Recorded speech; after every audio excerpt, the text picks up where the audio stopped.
Hello everyone. So now let's start with our format. अगर मैं बात करता हूँ स्पीच के फॉर्मेट की, तो स्पीच का फॉर्मेट बड़ा इंटरेस्टिंग सा है। इस फॉर्मेट को फॉलो करो, स्पीच के अंदर आंखें बंद करके मार्क्स आएंगे तुम्हारे। ठीक है। नाउ अब ज़रा बात करते हैं इसके फॉर्मेट की। इसका फॉर्मेट तुम्हें कुछ इस तरीके का रखना है। सबसे पहले पैराग्राफ 1। पैराग्राफ 1 के अंदर तुम सबसे पहले एक सैल्यूटेशन दोगे। Dear sir, dear madam, fellow friends, hey guys, what's up. आपका ये सैल्यूटेशन हो गया। आप ग्रीटिंग करेंगे कि भाई आप कैसे हैं, हाल चाल ठीक है, सर पे बाल है नहीं है, ये सब चीज़ें आप देखेंगे। After you will give a proper intro. Proper intro के बाद आपने अपना पर्पस बताना। लाइक फॉर एग्जांपल आप एक ग्रेड कौन से हैं, आपकी ग्रेड क्या है, यानी कि आप ग्रेड 7 से ग्रेड 8 से, ये आपका ग्रेड हो गया। साथ में अगर आपने इंट्रोडक्शन देना है, and you are from a past batch, so you will give the reference of the year of the batch, like for example 2022 batch. ठीक है। उसके बाद पर्पस बताना अपना कि भाई हमारा पर्पस क्या आने का। फॉर एग्जांपल आपने जो है वो एड कलेक्ट करनी है for an organization. You want to you are going for a visit of orphanage, you are collecting a fund for that, और जो भी हो तुम्हारे पास। उसके बाद पैराग्राफ 2 में आओगे तो रेट्रिकल क्वेश्चंस करोगे। Rhetorical questions are basically those type of question जिसके अंदर आप अपने एक सवाल पूछते हो और उसके आंसर में आप अपना आंसर लिखना स्टार्ट करेंगे विद येस ऑब्वियसली और यू विल राइट नो। तुम इस तरीके से अपना ही आंसर दोगे और अपने ही लिखी हुई बातों को आगे कैरी फॉरवर्ड करोगे। स्पीच राइटिंग के अंदर तुम किसी के साथ बैठ के बातचीत नहीं कर रहे हो, तुम एक ऑडियंस से बात करो, ये बात याद रखना।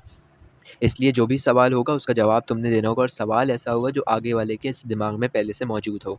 सही है। तो तुम इस तरीके से जब लिख रहे होगे तो तुमने अपने पास एक रीडर बन के भी इसको पढ़ना है एक दफ़ा। सही है। और लिखने के बाद नहीं, लिखने से पहले भी एक दफ़ा सही से सोच के लिखना। After you will add speech jargon. Speech jargon क्या होता है, मैं इसके ऊपर पूरा एक लेक्चर देने लगा हूँ थोड़े टाइम में। After that first point. अच्छा भाई, फर्स्ट पॉइंट अब यहाँ पे तुम अपने पास इसको डिस्क्राइब करोगे, इसके ऊपर कॉम्प्लेक्स डेवलपमेंट करोगे, इसकी ऑर्गेनाइजेशन करोगे। That is the most important thing. After that in this whole paragraph आप अपने पास एक पैथोस, एक लोगोस भी यूज़ करेंगे। यहाँ पे एथोस यूज़ नहीं होगा, यहाँ पे सिर्फ पैथोस एंड यहाँ पे सिर्फ लोगोस यूज़ होगा। देन पैराग्राफ 3 के अंदर हम क्या करेंगे, पैराग्राफ 3 के अंदर हमने अपने पास स्पीच जार्गन यूज़ करना है। स्पीच जार्गन यूज़ करने के बाद हम क्या करेंगे, स्पीच जार्गन यूज़ करने के बाद हम अपना रूब्रिक लिखेंगे। ठीक है। नाउ आफ्टर दैट हम यहाँ पे एक एथोस यूज़ करेंगे, एक पैथोस, एक लोगोस। अब इनमें से जो दिल चाहे तुम अपने पास यूज़ करो। जगह बचे तो इसको और ज़्यादा एथोस यूज़ कर लिए, और तुम्हारे पास वर्ड काउंट बच रहा है तो तुम पैथोस भी यूज़ कर लो। गोल्डन मौका भाई। उसके बाद रिपीटेशन करोगे, तुम थोड़ी सी पॉज लगाओगे एंड अपना पैराग्राफ क्लोज करोगे। Then you will write well and you will end your speech using speech jargon, ethos, pathos, logos, a repetition, anaphora, period, each and everything. After that, paragraph 5, you will give a call to action plus uppercase थोड़ा सा। ठीक है। Upper case किस तरीके का, for example अगर मैं इस कॉल टू एक्शन को तुम्हें एक्चुअल अपर केस में लिख के दिखाऊं तो दो तरीके का अपर केस होता है। तुम अगर चाहो तो इस तरीके से भी लिख सकते हो, एक तुम इस तरीके से भी लिख सकते हो, और एक हमारे पास होता है ये तरीका।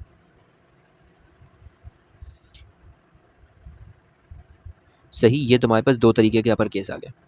सही। ये तो ऐसा है ना कि first letter capital then small small small, ये होता है सारे कैपिटल, एंड ये होता है each first letter will be capital. ठीक है। तो तुम्हारे पास दो चॉइस आ गई। Now the choice is yours. मेरा काम तो बताना, अब तुम चूज़ कर लो।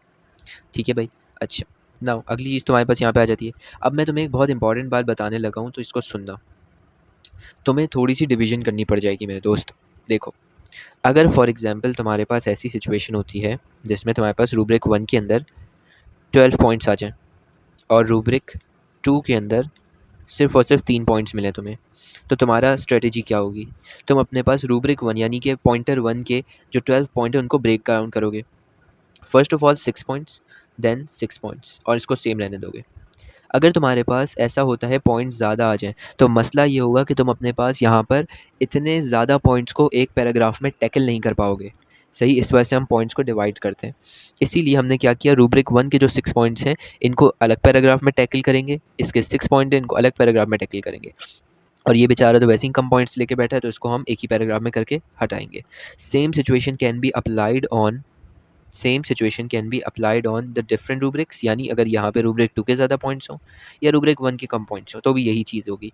सही। यहाँ तक कोई मसला तो मुझे कमेंट सेक्शन में अभी लिख दो, या फिर जो मेरा फ़ोन नंबर है उस पर तो मुझे मैसेज लिख कर पूछ लो। ठीक है। I will be really available for you guys. ठीक है। आपका अक्टूबर नवंबर में पेपर है, उसकी तैयारी करो अब। सही। This is your whole format.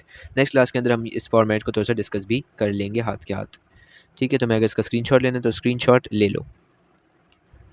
सही भाई। All right, so that's it for today guys. So या आपकी यहाँ पे अभी इनरोलमेंट चल रही है, मेरा अक्टूबर नवंबर का बैच जस्ट अभी स्टार्ट हुआ है।